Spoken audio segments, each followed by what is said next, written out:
Thanks for that introduction, Tom. We are here today to talk about how to strike a match. We're going to talk about 5.5 strategies to get your fundraising cooking and ignite generosity with a matching gift. This is a webinar that we put together in partnership with our technology partner at Kimbia, and we are going to present it hopefully for your assistance today so that you can start thinking about matching gifts not only for Give to the Max Day, but how to use a matching gift year-round for your fundraising campaigns, whether that's online or offline. So I'll start and talk about why is a matching gift important. Dan's got a few data here that he promised you. So one of the things that makes matching gifts really important is that donors say that they're valuable to them. So with our Give to the Max Day survey every year that we send out to donors, we ask the question, how important is it for you to donate to an organization that offers a matching gift? Is it somewhat important, extremely important, or not at all important? And you can see in the pie chart here the data from Give to the Max Day 2015 donors, and the little circle in the center is the data from 2014 donors. So the numbers haven't changed that much in the last 2 years, but you do see a slight increase in the number of donors who say that it's somewhat or extremely important that an organization offer a matching gift. Only 25% of donors are saying, no, a matching gift really is not an important factor in my giving decision. So one of the primary reasons why a matching gift is important is because donors say so. This is an example of a 31-day campaign that GiveMN facilitated with the Otto Bremer Foundation in southeastern Minnesota that was called March Millions. We ran it with 102 organizations in March of 2015. And there was both a matching gift offered by the Otto Bremer Foundation that spanned all 102 organizations, and there were also daily prizes, much like the prizes that you've seen on Give to the Max Day in the past.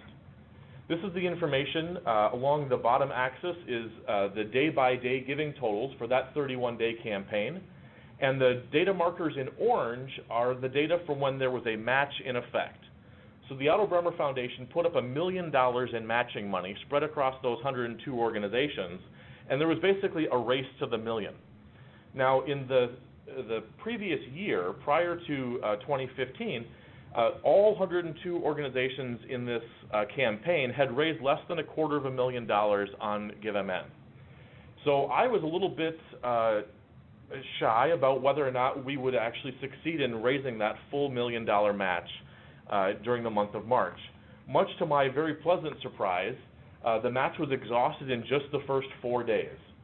So you see the first 4 bars in that upper left graph there show the number of dollars raised per day when the match was in effect, and then after that, when there was no longer a match, there were still prizes, there was still publicity, there was still free media, there was still good fundraising effort being done by organizations. But after that match expired, you see the number of dollars raised drop considerably per day. You see the number of donors participating drop. You see the average gift fall off. And you also see the quantity of donations processed dropping.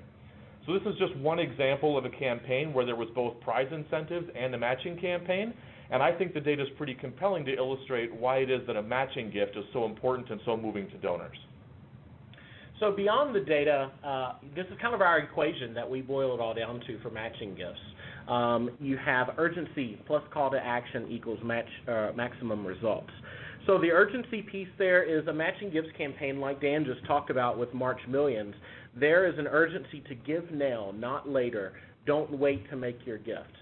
Depending on the kind of matching campaign that's set up, this can kind of vary, but there's always that urgency there, whether you're racing for $1 million match, as those 100-plus organizations were doing in southeastern Minnesota, or it's a time-controlled match, whether that's a day, such as Give to the Max Day, or maybe you have a business that comes in and wants to match gifts that are made in a certain hour or a certain part of the day. So you've got that urgency, and then the call to action that's there is very direct. People know that their money can be matched in some way. It's a reason for you to ask again to make a gift, and another reason not to hesitate. And in addition to this, it's kind of a shared urgency and call to action, so it's not just you. It's every one of your supporters. So the people that you're reaching on your list or through our media campaign that we did for March Millions or on social media. And for an example, my undergraduate College just had their first ever giving sort of event. It was a one-day thing, and there was a match that was going to be made if 1,000 donors gave to the college during that day. It was a small college. And throughout the day, they met that match, and you could see people coming in the community, posting about it on Twitter and Facebook, really urging their colleagues to give some competition between classes, and so everyone can kind of rally around that shared vision for the day. Some of the other reasons that I've found important when working with matching gifts in my fundraising capacity, both at GiveMN and at other organizations, is that having a match present for your campaign gives your organization some credibility. Most organizations tend to use matches around a special project or a special initiative or a special time of year in a campaign, and so to already have a matching gift present illustrates to your sort of lower level dollar donors that you already have a big giver who's willing to support that particular project or cause, and it sort of proves that you already have significant support. The second reason that I found it to be very helpful to have a matching grant is that it provides a challenge for donors to be able to double the impact of their gift. I know as a donor, it always makes me feel good if I have an opportunity to make a $100 donation to an organization that I care about, but I know that in the end, those $100 are really going to do $200 worth of good because there's another donor or organization out there that is going to match my gift dollar for dollar. And the third piece is confidence. Matching donors know that they are inspiring others, so for that large major donor or for that institutional funder that's putting up the match, they have confidence in knowing that they aren't the only one. They're not out there alone funding your project. They know that with their gift, you're going to leverage that to basically double their dollars as well. So even though somebody is coming in as your matching donor, they also get the confidence of participating in a match because every dollar that they give hopefully will inspire a dollar from somebody else. So now that we've started by talking about why a matching gift is important, we will move into how to raise a matching gift. And this is one of the questions we're asked most as we are out across the state in trainings, visiting with organizations, and it's a very common question across the United States. Is if you go and search that on Google, you're going to get a million different answers. So what we plan to do is provide those 5.5 steps as a structure to help kind of structure, which we're going to get into next, of how to do it. And then we give a lot of examples of different ways that you can do it. And they aren't one size fits all, so it's kind of worth looking into what your strengths are in this and what may be easier for you to accomplish. But just wanted to give you a number of different examples here. So the first example and the first step is to set a goal. Matching gifts don't need to be huge. A lot of people think that, you have to have a $50,000 match, or you hear that from these large organizations. But you're looking at the goal that you want to set, what you want to get out of this campaign, both for the fundraising and for engagement. So it doesn't have to be flashy. Secondly, it doesn't have to be new money. So you can talk with a longtime donor, a funder, and see if you can take their gift that they're giving you or planning to give you and use it as a match. Give them the reasons why. This will help us inspire more people, or to help us move some longtime supporters, but they haven't made a gift, off of the fence. Be sure to talk with the donor or the funder first. You don't want to just take a gift and decide to use it as a match. You want to get their permission to do that, but it really brings them into a new level of engagement with your organization as well. And then make it achievable, whatever goal you set, so that you can celebrate that success. Supporters are going to feel accomplishment if they helped you reach their goal, kind of like in the example I gave of my college a couple of weeks ago. And that provides a storyline for the next year that you can talk about straight through, starting after you've met your match, all the way through, I think, the annual report of the next year if you want to, just to show that engagement. And then remind them how good it felt to make that gift and to be part of that movement of that day or that week, however your campaign is set up. And then Dan's, I think, got an example from a local organization here in town. Yeah, I think we see a lot of examples around town where people are using matching gifts as a way to start to create that story where people can find a role for themselves in a larger project. And frequently that starts with making small gifts to really modest matches. It's one thing if you have a $10,000 gift that you can use as a match. Maybe you want to break that up and position that throughout the year as 10 $1,000 matches to give people a little bit more sense of achievement. So if I, again, to my $100 gift example, if I'm able to make a $100 gift, if I can see myself as being 10% of that campaign, that's a bigger contribution than if I'm only 1% of a larger campaign. So we see that sometimes frequently in a public radio example, or we've seen it a lot in public broadcasting, where during a certain period of time there will be a certain number of dollars available, and the more achievable those goals are, the easier it is for people to find a place for themselves in that storyline, just for that hour or just for that campaign, and helps them also find a place for themselves in the larger story.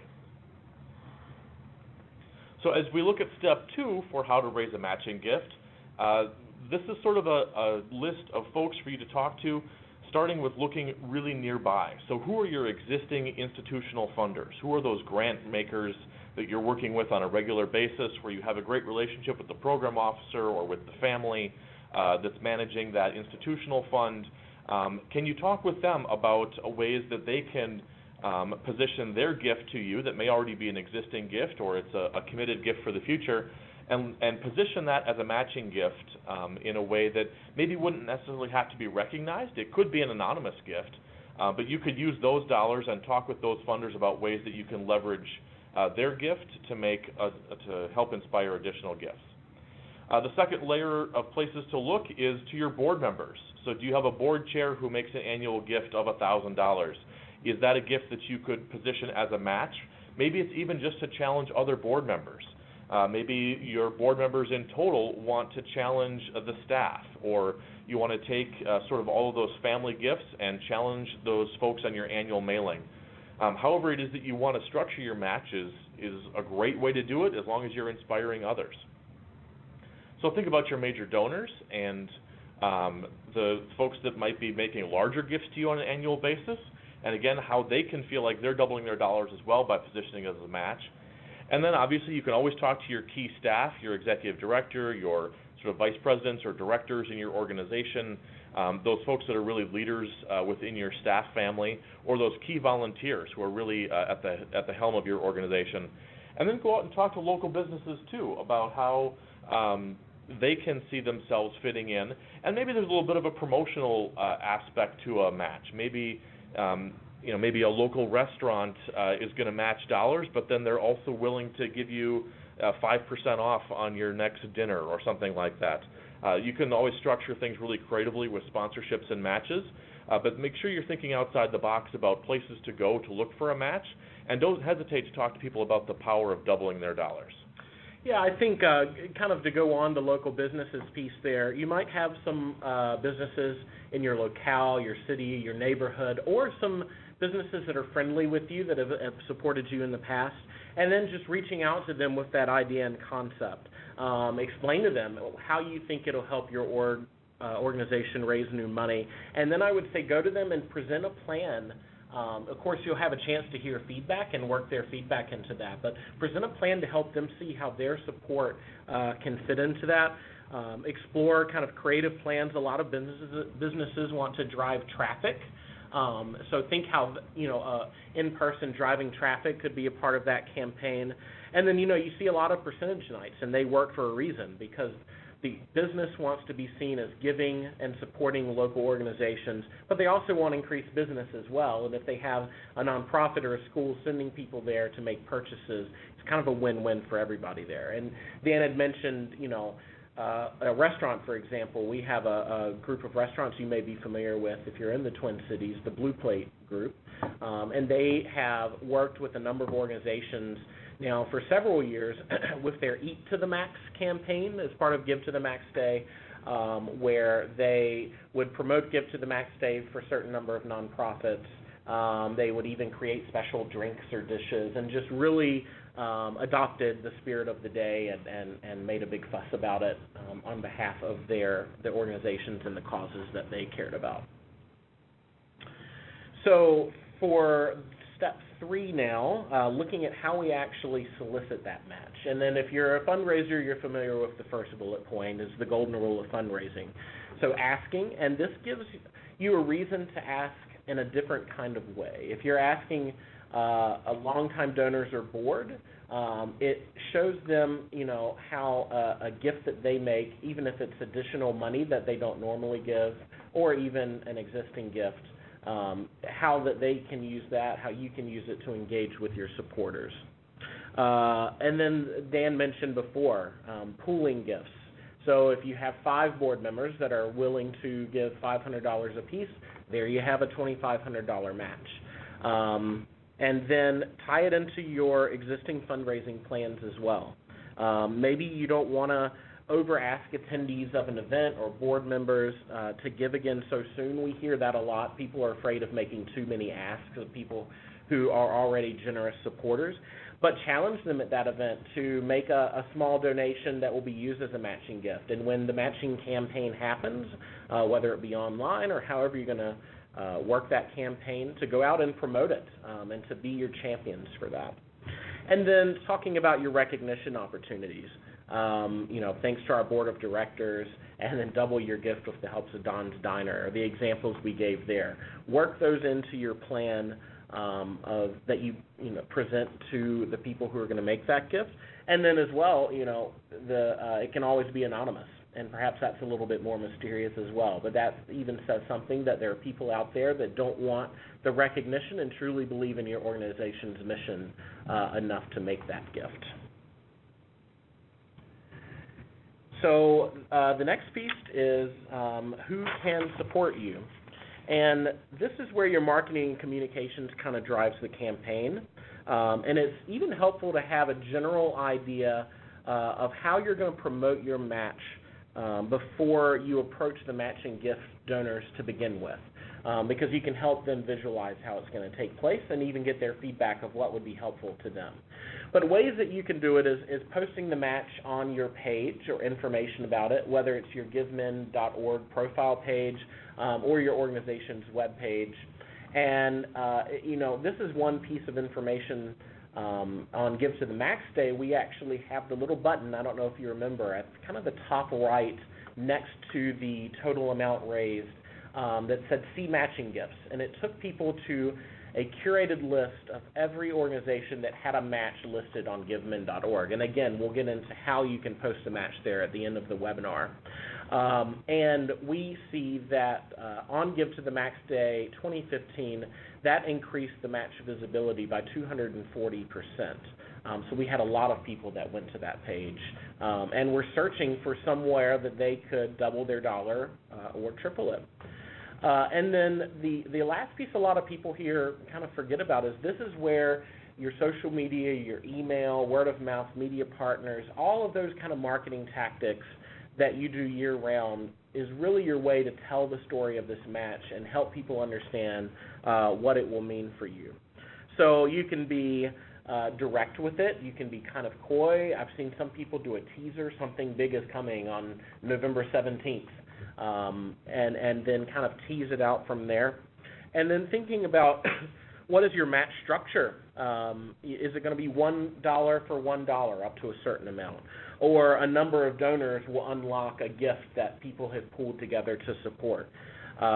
Is the campaign for a specific purpose? Are you going to work on a specific program with that? If so, that storytelling can kind of work in there as well and be part of the achievement. If we get to this, we meet the match, then we're able to do X, Y, and Z because of this campaign and because of your gift today. Or if it's just for general operating grants, you make that case as well, that these are the people who help our organization run, and we're looking to kind of keep our organization running and help with that, pay salaries, fundraise, you make that case as well. So the sort of and a half step here is to continue building on what Tom just talked about and to say keep promoting your match. So sometimes just announcing that you have a match isn't enough. I know that at least at GiveMN, we don't have 100% open rate on our mass email. We don't have 100% saturation on our social media for all of our fans and followers. So that makes it all the more important that you continue to promote your match more than just once, more than in just one marketing piece, more than just one event. If you have a match, keep that promotion going as long as the match is active and beyond. So it's important to continue updating your audience as your match reaches milestones and completion. So maybe you have a special email ready to go to announce that you've reached the halfway point of your match. Maybe you're 75% of the way there. Maybe you're 90% of the way there. Or maybe you use dollar amounts instead. You have just $1,000 left or just $500 left to go.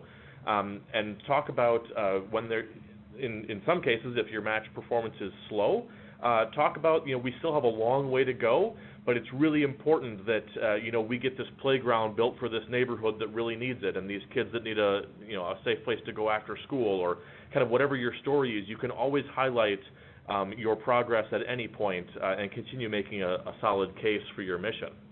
And then think about highlighting some of the big gifts that come in that really move the needle. So maybe you want to celebrate, we just got a $1,000 gift that moved us, that much closer to our goal. But you can also celebrate the small gifts that are making a big difference too. Thanks to the 5 donors today who each gave $15 to help us get toward our goal. That puts us, now I shouldn't have said that without doing mental math. That puts us $200 and some closer to our goal, and we're really grateful to those folks. Matches are a great way for a great tool to use for new donor acquisition. So it's a great opportunity to ask people to refer others into your cause and to think about how they want to get involved in a compelling way. So if you are using this for a renewal campaign, this might be a reason to go out and get some dollars in a little bit earlier in the year than you otherwise might have. If you tend to do a renewal campaign in the fall versus the spring, maybe you want to do an early summer matching campaign, which might help you improve your summer fundraising results a little bit when fundraising is usually slower. And then maybe this is an opportunity also for you to get extra gifts. Maybe this is an opportunity for you to ask people for more than one gift a year. Maybe they've already given and you're hesitant about asking again, but you want to just ask them, because this is a very special opportunity, how can we leverage additional gifts, right now before the end of the year? And I think Tom's going to talk a little bit about the stewardship piece. Yeah, so this is your big moment, of course. You want to steward all of your gifts. This is the first moment to steward donors past their first gift. So we talk about following up with the matching donor, the people who made this campaign possible to begin with. So, one thing that I think you could really do is treat them throughout your planning of this campaign as a consultant to it and as a engaged and trusted partner. Bring them in for a post-campaign wrap-up. Provide data for them on what they help to inspire, and if applicable, what the marketing metrics around their brand or name were, if that's something that was important for them. And then another way is to kind of collect somehow anecdotes from donors who increased their gifts. So we asked donors on Give to the Max Day as part of our survey afterwards, if you spent more than you budgeted on Give to the Max Day, why did you do that? And these anecdotes for us are they're helpful. They help us talk throughout the year about Give to the Max Day, about how we help inspire generosity. And then, so I would say just brainstorming an open-ended question or two, not too many, for donors that really drive towards the point that you want to, the sentiment that you want to collect, and present that to the matching donor as well.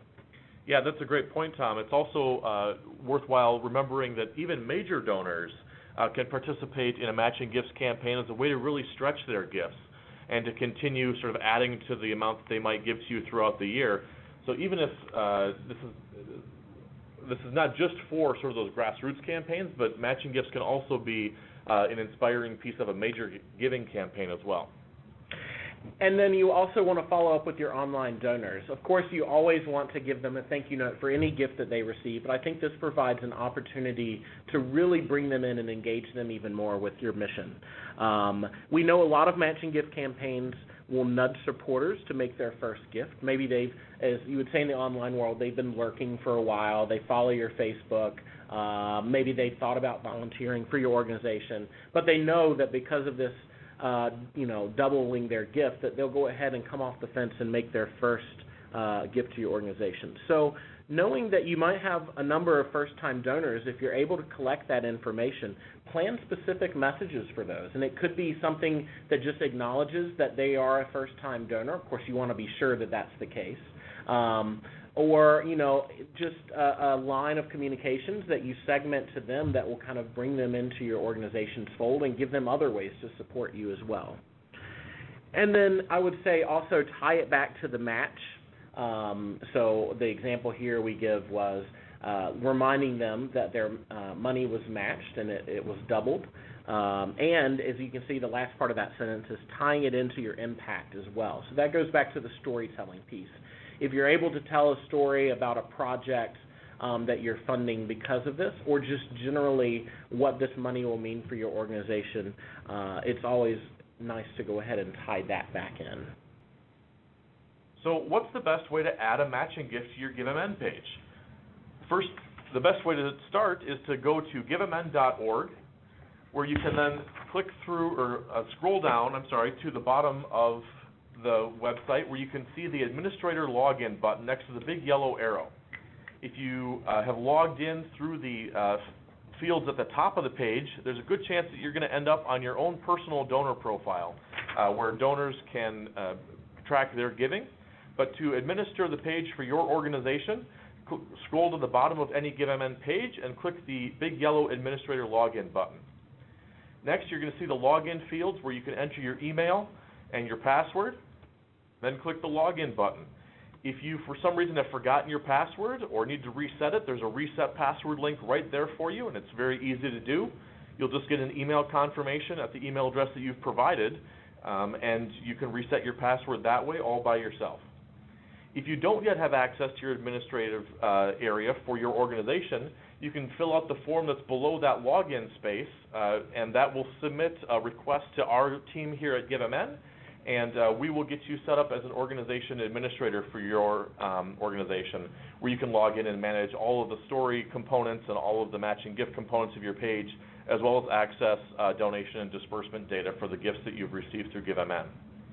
Once you click that login button, you might see this if for some reason you are an administrator of more than one organization. So here you see a little drop-down list that includes my church, where I'm also an administrator. If you see this page, simply select the organization you wish to administer from the drop-down and click Select. If you're only an administrator for one organization, you'll hop right into this section where you'll see your organization name in big letters across the top, where you see GiveMN in my example. And then if you scroll down to the fourth green stripe, you'll see Manage Matching Gifts. That's the section where you'll see kind of all of the guidelines for how the matching gifts tool will work on GiveMN. It shows you that by displaying a matching gift, you can show donors the impact of donation being doubled for your organization. And to reflect more than one matching gift, you'll need to add the amounts of those gifts together and enter the total. To recognize a matching gift contributor or contributors by name, you'll need to add a note in the Tell Your Story section of your page, which is found up in the Manage Your Organization page stripe. And then your matching gift will only be visible and count donations during the time period that you specify. And this is something that frequently trips people up, so I want to call special attention to it. There are a couple of options for how you set up your matching gift, and it's really important that you include a specific time period for your matching gift that includes a start date and an end date and the amount of your gift. If for some reason your matching gift goes away before it has ended, or if you need to hide it for some reason, you can simply delete the total match amount, and that will hide the matching gift indicator off of your page. If a matching gift is fulfilled before the end date, the matching gift indicator will automatically hide so that no future donors see that matching gift opportunity and are confused about why there might be a matching gift with $0 available. So to add your first matching gift, click the blue button that says Add a New Matching Gift. If you see that, it's because you don't have a matching gift currently set up for your organization. If for some reason you already have an organization match set up or had one set up previously, your screen will instead look like this, where you see that I had an old match in here from November 1st, 2015 through November 12th. That was a matching gift that we had available for our organization on Gift to the Max Day last year that was worth $2,000. To post a new match, you simply can update the one that you already have in place. So whether you're adding or editing using this green arrow button, you'll get to this page that again lays out those same guidelines for how to add a match and what will happen with that match on your page.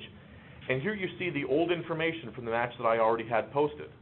You can simply update that information with the new information. So here we have a new $500 matching gift that's available just to go from Memorial Day to Labor Day. So it's going to be just a summer campaign to help inspire donors who want to give over the summer when traditionally giving is a little bit lower.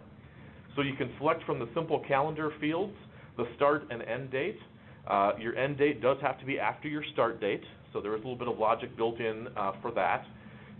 You can't go back in time on your match. And you do have to put that match amount in if you want it to show up. So once that's done, you simply click the Save button, and then you will come back out to this space where you will see the new information about your matching gift populated here. And now I have to sort of put an asterisk on this because I did fake the information in order to show you this next screenshot. It's important to remember that because I started this match on May 30th, if I went out there to look at it today on April 26th, it wouldn't actually show up on my page because that start date has not arrived yet. So to create the next screenshot, I actually kind of faked the matching gift so that it would show up, and then you see here at the top right of your organization page that there's a matching gift indicator that's now appearing above the donation form. It shows the number of days remaining on the match in case it's a time-limited thing, and it also shows the number of dollars left, the number of dollars remaining, and the number of dollars that the gift is for. So this shows that today there's 137 days remaining, and there are $500 left of this $500 gift.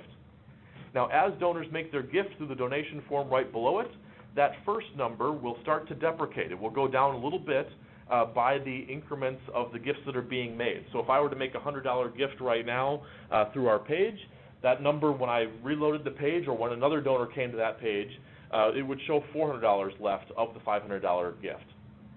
Those numbers will continue to go down as donations are made, and that will then go away when the total match has been met. Also, if the number of days in the campaign have been exhausted, that will also fall off. You are not able to manage the number of days left in a campaign by hour. We only have a tool that allows you to manage it by whole days. So the start date of your match will start right away at midnight. So any gifts that come in at 12:30 in the morning will be the first gifts in that match, and the end date will be at 11:59 in the evening. So those gifts that come in really late at night will be the last gifts in your campaign. But anything that comes in at midnight of the next day will not show up in the in the matching area of your reports. So that's a little bit about how to add a match to your GiveMN page. And it's never too early to remember. We have Give to the Max Day 2016 will be taking place on Thursday, November 17th, just a little bit later this year than normal because it is a general election this year, and we want to make sure we have some good time between the election and Give to the Max Day to really focus on the work that you all are doing and preparing people to ignite their own generosity. So yeah, and we'll be out this fall doing additional trainings to get people ready for Give to the Max Day. But make sure to check out the resources area of GiveMN.org throughout the year, where we'll be posting more webinars and tips and tools. Make sure to stay tuned to your email and to that resources page, where we'll post more information about Give to the Max Day, including logos and the toolkit and all of those different training opportunities that will be available starting in the fall. All right. Well, again, thank you very much for joining us. We are glad to have you and hope this will help you all plan Matching Gifts campaign. Let us know if we can help in the future. Thanks, everyone. Have a great day.